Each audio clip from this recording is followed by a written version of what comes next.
Hey guys, welcome back to Top 10 Gaming. I'm Ron Mackenzie Lafergie. If you like both Sonic and Dragon Ball, you will eventually come to a realization.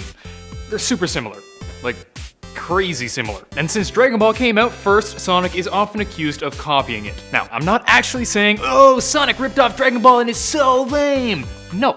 The creator is just a big Dragon Ball fan and so has paid homage to the show in a few ways. But some similarities are just too much, so let's go over some of the more ridiculous coincidences, as some Sonic fans like to say. If you enjoyed this video, let us know by throwing us a thumbs up down below, and if you want more, check out our video on the alternate versions of Tails. But before you do that, get ready, it's time for the top 10 things Sonic stole from Dragon Ball.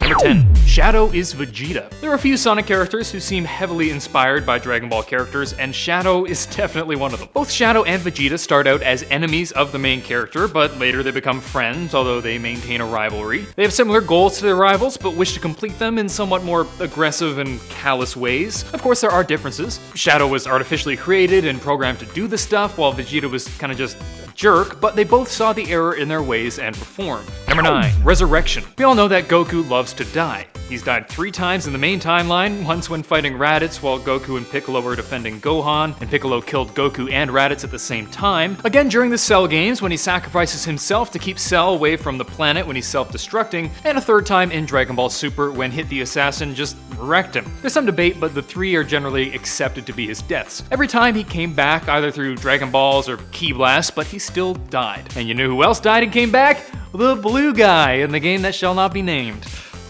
Sonic 06. Sonic was killed by Mephiles, but thankfully Elise managed to bring him back to life, and I'm using the word thankfully loosely. Of course, there's a pretty huge difference between them. Sonic has just the one real death, while in Dragon Ball they get so good at finding Dragon Balls that death is basically just a flesh wound, but it still counts. Number 8. Dr. Robotnik is Dr. GERO. This is one of the craziest similarities ever. Sonic fans definitely know about Dr. Robotnik, aka Eggman, the mad scientist who makes use of machines as well as his robotic minions to kidnap characters and turn them into robots. And what does his Dragon Ball counterpart do? Well, he builds machines and uses his android minions to capture people and experiment on them. Sound familiar? Eggman even bases some of his robots on the hedgehogs, just like Dr. GERO based his androids on Saiyans. This is the best pair since Joe Bluth and Tony Wonder. Number 7. Time travel nonsense. In Dragon Ball Z, we saw future Trunks travel to the past to save Goku from a heart virus that would have killed him in order to save the future. And in Sonic 06, we saw Silver go back in time to save his future timeline, the only difference being that he was initially trying to kill Sonic. Both times the time travel didn't go quite as planned. Both times the time traveler ended up joining the good guys to defeat the big bad. Of course, there were differences. Sonic took it even further and straight up negated everything that had happened in the game with a glorified Groundhog Day. And Dragon Ball Z time travel is super weird since Trunks technically went to a different timeline, but at the end of the day, there was just a bunch of time travel baloney. Number 6. Silver is future Trunks. Yeah.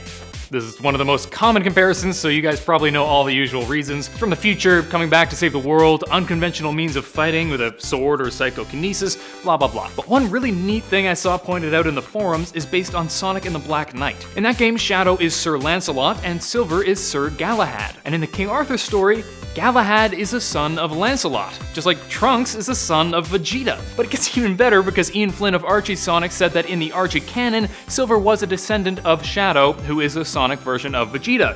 So, yeah, he Trunks. Number 5. The main character has the same personality. Sonic and Goku have extremely similar personalities. They're both a bit goofy, both super friendly, both really loyal to their friends, both extremely honorable. They're also both a bit naive, but Goku is like way more so.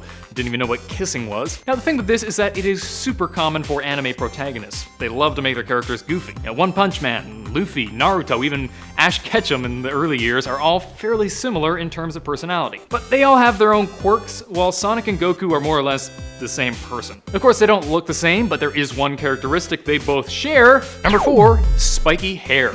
I know this might sound like a stretch, but it is a pretty good point. Sure, both the main characters have spiky hair, but that's not all. And yes, I know they're quills technically, but it's hair. Spiky hair is also used to differentiate their race from others, with every hedgehog having similarly spiky hair. Just like the Saiyans, almost all have it. Almost all of them. Now, I will say that the whole spiky hair thing isn't exactly rare in anime, but the fact that it's so ubiquitous in both of these is just a bit suspicious. This seems like one of the aspects that was probably an intentional homage by the creator. as was, I suspect, number 3. Tails flies like Goku. This one might not make sense to people who didn't watch or read the original Dragon Ball, so I'll explain. Like Gohan, Goku once had a monkey tail which he would spin super quickly to allow him to fly. Sound familiar? Yeah, sounds like Tails. Sounds like literally the one thing Tails is known for. In this case, there aren't a whole lot of differences. It's more or less a straight copy. He flies with his tail. But like, Tails has 2 tails, so it's different. Right? Number 2, both involve collecting 7 items. This is definitely one of the biggest similarities between them that people love to call attention to. In Sonic, they're trying to collect 7 Chaos Emeralds, and in Dragon Ball, they're trying to collect 7 Dragon Balls. Now, again, this isn't exactly rare. Stories telling of collecting a bunch of items in order to use some magical power have been around just about as long as stories have been around. It's likely that rather than Sonic copying Dragon Ball or Dragon Ball copying Sonic, they're both just copying fairy tales. Granted, it's a bit weird that they're both collecting 7, but 7 is a super common number to use. Plus, Sonic originally had 6 Chaos Emeralds. Totally different. Number 1, super forms. This one's really obvious, but it has to be said. Sonic and Goku both have insanely similar power-up abilities. For Sonic, he can power up and become Super Sonic, where he glows, his quills turn gold, and he gets way more powerful. Goku has the power to become Super Saiyan, where he glows, his hair turns gold, and he gets way more powerful. It's the same friggin' thing. There's even the same S alliteration with Super Sonic and Super Saiyan. Most people point to the fact that Super Saiyan was first seen in 1991, while Super Sonic wasn't seen until 92. Wow, this is a tongue twister. Some claim that there was an unused Supersonic sprite in the original game, but I checked and wasn't able to find it, so as of now, it looks like Dragon Ball had it first. Sorry, Sonic. That's it for today. Hope you guys enjoyed. If you did, please smack that thumbs up button and subscribe to Top 10 Gaming for more videos. Let me know in the comments if you can think of any other things that Sonic borrowed from Dragon Ball. There are definitely more, like Perfect Cell and Perfect Chaos and Chi-Chi's totally Amy, so hit me up with your ideas. Also, check out our Top 10 Sonic playlist for more videos like this one. Until next time, I'm Ron McKenzie, the first you at Top 10 Gaming. Later, gamers.